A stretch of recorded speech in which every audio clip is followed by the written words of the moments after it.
Is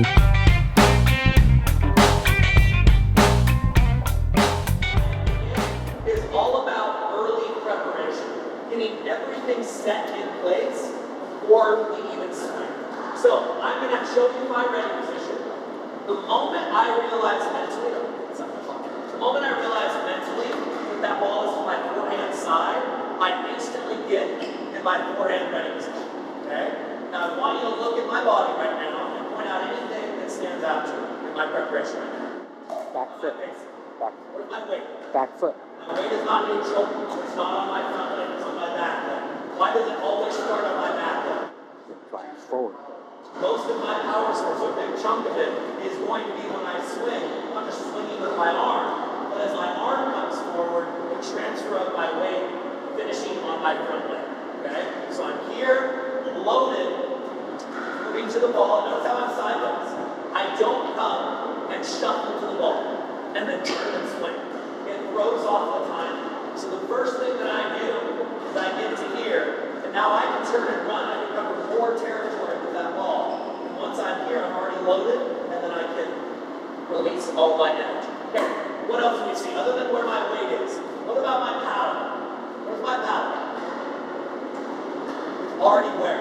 Behind my body, right? It's very different from what I said yesterday. I said yesterday, when we were dinking and dropping, I said we square our hips, and we never take our paddle behind our body, right? It's different with the drive. If I have my drive here, right, it's at my hip and not a little bit behind me. I see this happen all the time at camps. When I move to the ball like this, now I'm in a bad spot. I have one of two options in either grant.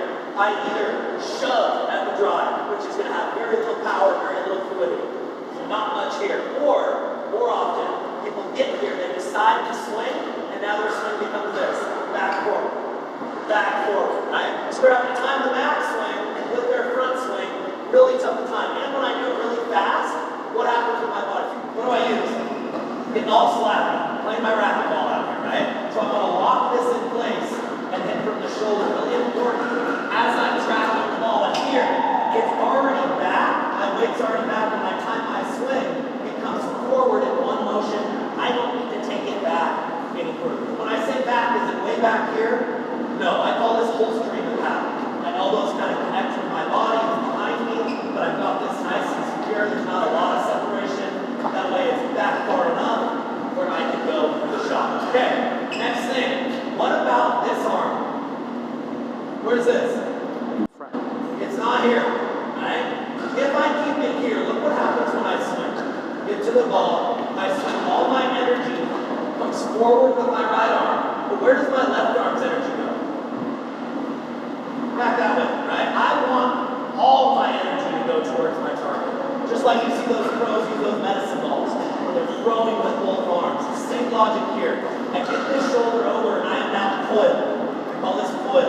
It gives me an opportunity not just to rotate with my hips, but my hips and my shoulders all in one motion. Where do I finish that ball through? Right over my left shoulder. Why do you think on my shot, I say full follow-through? Why can we get away with a full follow-through here?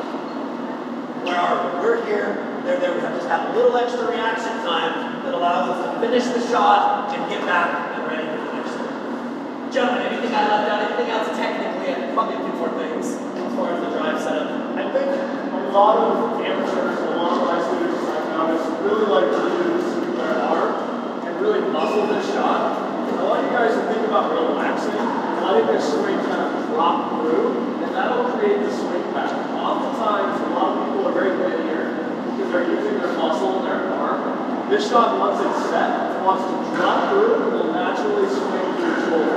So make sure that you're only about 50 to 60%, and you're not trying to overhit the balls, because that's going to allow this ball to shake with confidence and also get down, rather than just staying in a line drive, which makes it a lot easier for your opponents to hurt you in response. Yeah, I'm sure I was able to speak back what Ethan said. The longer I play, the more I focus, because I do have a skill set to brush up and hit some top spin. The more I focus, I used to hit more middle of the ball. The more I play, the more I'm dropping this down and really making sure I get underneath the ball just to clear the net consistently and trusting that top spin to come back. So it's much more low for a contact point than when I originally started. we gotta know what grip we're in, we gotta know if we're Eastern or Continental, right? So it's a little bit easier to get under that ball and that top if you're an Eastern. We want to loose grip on this too, right? This is a shot that we don't want to be tight with our hands, right? I was telling some of the guys on those volleys, be a little bit tighter. On the drives, we're going to loosen up with our hands. And we also need that contact point, right? I'm not going to hit an effective drive if I'm making contact behind my body, right? I need my body to be low and I need that contact point out the front. So we go ahead, do that, right? But if that ball gets behind me here, I've got no shot. So we got to say, contact out of the box. So I want to show you one more. One thing we talked about, guys, yesterday in different scenarios is paying attention to the shoulder on some of our thinking. For those that I mentioned that too, what if this shoulder is up when we hit the ball? What does that tell us about the probable trajectory of the shot? It's going to go up. And what do we know about drives? Where do we want drives? Or even power? Lower than that, right? So if you watch Matthew there, he did a great job of looking at his front shoulder, he stays down. Even though this is going low to high, if your body matches it, now you're raising up, that ball is not going to stay nice and low to the net. So even though we're kind of brushing up with our arm here, we want to keep that front shoulder more level and not come out of the pocket too soon. It's really important.